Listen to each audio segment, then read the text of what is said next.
ഒരു മാസം 1.5 ലക്ഷം ഇന്ത്യക്കാരാണ് ഗൾഫിലേക്ക് പുതിയതായി പോകുന്നത്. 1.5 ലക്ഷം ഇന്ത്യക്കാരെങ്കിലും പുതിയതായി ഇന്ത്യയിൽ നിന്ന് എങ്ങോട്ട് പോകുന്നുണ്ട്, ഗൾഫ് പോകുന്നുണ്ട്. 1.5 ലക്ഷം പുതിയത് വന്നോരും തിരിച്ചുപോകല്ല. പുതിയതായി 1.5 ലക്ഷം ഇന്ത്യക്കാരെങ്കിലും പുതിയതായി എങ്ങോട്ട് പോകുന്നുണ്ട്, ഏതെങ്കിലും ഗൾഫ് നാട്ടിലേക്ക് പോകുന്നുണ്ട്. അവർ വഴിയൊക്കെ വരുമാനം വരുന്നുണ്ട്. നമ്മളെ കയ്യിലൊന്നുമില്ലല്ലോ. അപ്പോൾ ഈ വിദേശ നാണയങ്ങളാണ് സത്യത്തിൽ നമ്മളെ എക്കണോമിയുടെ GDPയുടെ ബേസ്മെന്റ്. അത് തകർന്നാൽ അരി അവിടെ ഉണ്ടായിട്ട് കാര്യമല്ല, അരി പീടിയിലുണ്ട്. നമ്മക്ക് എന്തില്ല, നമ്മക്ക് പൈസ ഇല്ല, വാങ്ങാൻ പൈസ ഇല്ലാതെ അവിടുത്തെ പൈസ ഇങ്ങോട്ട് വരുന്നില്ല, പോക്ക് വരവ് നടക്കണില്ല, ഒരു പണി അറിയില്ല. ചിലർക്ക് ആകെ എന്ത് പണി അറിയുള്ളൂ, ഗൾഫ് പോക്കറിയും. വേറെ പണി നമ്മളോട്ട് എടുക്കൂല, അത് നമുക്ക് മാനക്കേടാണ്. പണിയില്ലാത്തതുകൊണ്ടല്ല, റിയൽ എസ്റ്റേറ്റ് നിലവിൽ തന്നെ തകർന്നു. ഇപ്പൊ കേരളത്തിന്റെ പ്രധാനപ്പെട്ട ഒരു വരുമാനമാണ് എന്ത്, കുപ്പായിട്ട് പുറത്തിറങ്ങുക. നമ്മുടെ നാട്ടിലെ ജനങ്ങളിലെ വലിയൊരു ശതമാനത്തിന്റെയും ജീവിത വരുമാനം എന്താ, നല്ല വെള്ളിയും കുപ്പായിട്ട് ഒരു തൊപ്പിയും കൂടി ഇട്ടാ ശരിയായി. എങ്ങനെയെങ്കിലും പിന്നെ എന്താ പറയാ, ഇങ്ങനെ മുസല്ലിൽ വരച്ചിട്ട് നിസ്കാരത്തമ്പ് കൂടി ഉണ്ടാക്കി വെച്ചാൽ ഈ മാന്താരിയായി. ഞാൻ പുറത്തിറങ്ങിയ പോലെ എന്ത് നടക്കാം, റിയൽ എസ്റ്റേറ്റ് കാര്യമായ കച്ചവടം. അങ്ങനെ കുറേ ഒരു കച്ചവടമൊക്കെ നടക്കും, അപ്പൊ മതി. ഒരു കച്ചവടം മതിയൊക്കെ നടന്നാൽ ആ കച്ചവടത്തിന്റെ നിയമമുണ്ട്. ഇപ്പോ 2.5%, 1% എന്തേ അങ്ങനെ എന്താ പറഞ്ഞാൽ മതി.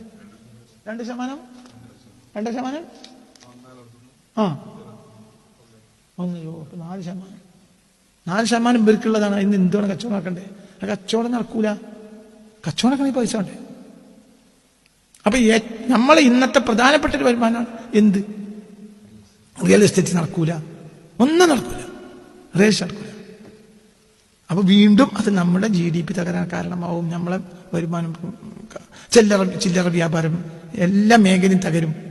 എല്ലാം നാട്ടിലെ ചെറിയ പെട്ടിക്കടം മുതൽ കുട്ടികളെ പഠനം, പ്രായമായ ചികിത്സ, ഇതൊക്കെ ബാധിക്കും. ചികിത്സിക്കണമെങ്കിൽ പൈസ ഉണ്ടേ. അതായത് നമ്മളെ ഇത് ബാധിക്കാത്തൊരു മേഖല ഉണ്ടാവില്ല.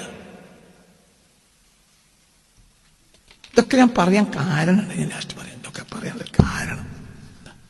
എന്നാ ഇറാനെ സംബന്ധിച്ചിടത്തോളം ഈ അടുത്ത ദിവസം വരെ Iran's foreign minister rejects calls for a ceasefire. വെടി നിർത്തലിനെ കുറിച്ചുള്ള നിർദ്ദേശം അവർ നിരസിച്ചു. We need to continue fighting for the sake of our people. ഞങ്ങളുടെ ജനങ്ങളുടെ താല്പര്യം യുദ്ധത്തിലൂടെ മാത്രമേ നടപ്പിലാകൂ. അതുകൊണ്ട് വെടിനിർത്തലിന്റെ ഒരു വർത്തമാനം ഞങ്ങളോട് പറയണ്ട. അപ്പൊ നിങ്ങൾ യുദ്ധം നിർത്തിയാലേ ഞങ്ങളായി ആദ്യം വെടിനിർത്തൽ ഉണ്ടാവൂല. ഇതാണ് അവരുടെ ഫോറിൻ മിനിസ്റ്റർ ഈ അടുത്ത ദിവസം പ്രസ്താവിച്ചത്. അമേരിക്ക പറഞ്ഞു ഇറാന് തകർന്ന് തരിപ്പണായിട്ടുണ്ട്. അതേസമയത്ത് ഇറാൻ എന്ത് പറഞ്ഞു? Iran's foreign minister reject call for ceasefire, അതായത് വെടിനിർത്തൽ പൂർണ്ണമായും അവർ റിജക്ട് ചെയ്തു. We need to continue fighting. ഞങ്ങൾക്ക് യുദ്ധം നീണ്ടുപോകലാണ്. അത് സത്യമല്ലേ? യുദ്ധം നീണ്ടുപോയ ലാഭമാർക്ക്, യുദ്ധം നീണ്ടുപോയാൽ ലാഭമാർക്ക്? ഇറാന്. അതെങ്ങനെ? യുദ്ധം നീണ്ടുപോയാൽ ഈ ഏരിയയിലെ രാജ്യങ്ങൾക്ക് വൻ തകർച്ച ഉണ്ടാവും. അപ്പോൾ ഒരു പാഠം പഠിക്കും. എന്തവര്? ലോകത്തൊരു കാലത്തും ഇനി ഇറാനുമായി ഒരു യുദ്ധം വേണ്ട തീരുമാനിക്കും. അവർ സുരക്ഷിതരായി. ഞങ്ങളെ പീപ്പിളിന്റെ സുരക്ഷിതത്വം യുദ്ധം നീണ്ടുപോലാണ്.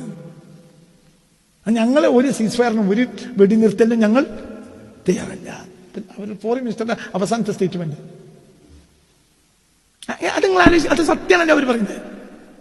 ഇപ്പൊ 2 ആഴ്ച കൊണ്ട് തന്നെ ദുബായ് പോലത്തെ രാജ്യത്ത് 8 ദിവസത്തെ ഭക്ഷണം മാത്രമേ ഇനി ബാക്കിയുള്ളൂ എന്ന് പറയുകയാണെങ്കിൽ എന്താ അവസ്ഥ?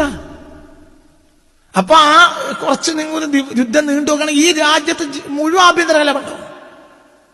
കാരണം ജനങ്ങൾക്ക് ജീവിക്കണ്ടേ, സൗകര്യങ്ങൾ വേണ്ടേ, ജനങ്ങൾക്ക് ജീവിക്കണ്ടേ. പണ്ടൊന്നും ജനങ്ങൾക്ക് കൊടുക്കണ്ട, ഇടക്കിടക്കൊരു കുത്തിവെപ്പ് കൊടുത്താൽ മതി. പണ്ട് സർക്കാർ ജനങ്ങൾക്ക് എന്ത് ചെയ്തു കൊടുത്തിരുന്നത്? ഒരു 2-3 കുപ്പി ഉണ്ടാവും നമ്മളെ എന്താ പറയാ കുപ്പി മരുന്ന്. ആകെ തലവേദനക്കും തൊണ്ടവേദനക്കും ഒക്കെ ആ മരുന്ന് തന്നെ കൊടുക്കുക. നമ്മളെ ചെറിയ പണ്ടത്തെ സർക്കാർ ആശുപത്രിയിൽ ആകെ വലിയ തടിച്ച കുപ്പികൾ. നിങ്ങൾക്കൊന്നും ഓർമ്മയുണ്ട്? നിങ്ങൾക്ക് സലാമിന് ഞമ്മക്ക് ഓർമ്മയുണ്ട്. നിങ്ങൾ പോലത്തെ ചെറിയ കുട്ടിയൊക്കെ അറിയില്ല. നിങ്ങളെ കണ്ടം കമ്മിയാണില്ലേ? നിങ്ങൾ അടുത്ത കാലത്ത് ജനിച്ചല്ലേ? അല്ലെ? സത്യം അല്ലേ? പറയും അല്ലേ? സർക്കാർ ആശുപത്രി ചെന്ന ഒരുത്തര പോകുന്ന കുപ്പികളിൽ ഇങ്ങനെ നിരത്തി വെക്കും. അതില് പള്ളവേദനക്കും അതന്നെ. തലവേദനക്കും അതന്നെ ആക്കാൻ 2-3 മരുന്നാ കൊടുക്കുക. അങ്ങനെ തന്നെ നമ്മളെ നാട്ടിലുണ്ടായിരുന്നു തോട്ടിങ്ങനെ വൈദ്യര്. ഈ കളർ വെള്ളം ഈ സാധനം എടുത്താണ് മുമ്പ് തോട്ടിലെ വെള്ളത്തിൽ കൂട്ടും. അതാണ് തോട്ടിങ്ങനെ വൈദ്യര് അറിയാം.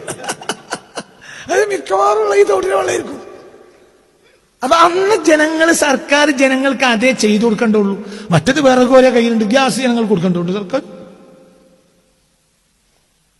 ഒന്നും കൊടുക്കണ്ട. ആഴ്ചയിൽ മാസത്തിൽ കുറച്ച് റേഷൻ അരി, പഞ്ചസാര. കുറെ ആളുകൾ പഞ്ചസാര വാങ്ങൂല, കാരണം പഞ്ചസാര ഒന്നും തിന്നണ്ട, പഞ്ചസാര വാങ്ങൂല.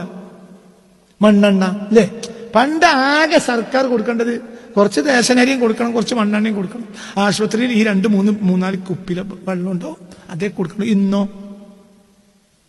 ഇന്ന് നമ്മളെ നാട്ടിലെ മൊബൈൽ ചിപ്പ് ഇവിടെ നഷ്ടപ്പെട്ടാൽ ആഭ്യന്തര കലാപം ഉണ്ടാവും. മൊബൈൽ ചിപ്പ് നഷ്ടപ്പെട്ടാൽ, മൊബൈൽ ചിപ്പ് ഇനി സർക്കാർ കൊടുക്കില്ല, ആഭ്യന്തര കലാപം ഉണ്ടാവും.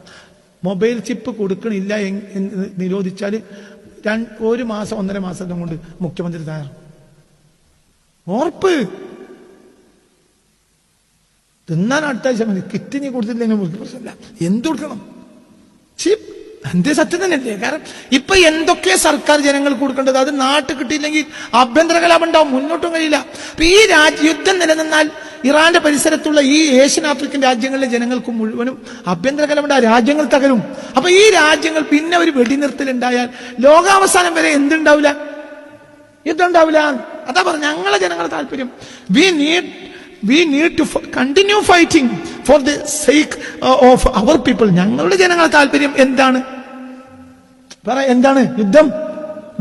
We need to continue fighting. ഞങ്ങൾക്ക് വേണ്ടത് എന്താണ്? യുദ്ധം വേണ്ടവരാണ്. എന്നാ പിന്നെ ഒരു കാലത്ത് യുദ്ധം ഇറാൻ ആക്രമിക്കാൻ വരില്ല. ഇത് അവസാനം ഒരു 4 മിനിറ്റ്സ് ഇല്ല. ഇപ്പോൾ തന്നെ എന്താ പറഞ്ഞത്? ഇപ്പോൾ തന്നെ എന്താ പറയുക, ഇസ്രായേൽ ഇറാൻ വാർ കാരണം 67,000 ഇന്ത്യക്കാരെ തിരിച്ചെത്തിച്ചിട്ടുണ്ട് എന്നാണ്. Israel war 67,000 Indians have return, തിരിച്ചെത്തി, ഫ്രം മിഡിൽ ഈസ്റ്റ് തിരിച്ചെത്തി. മനസ്സിലായില്ല? ഇത്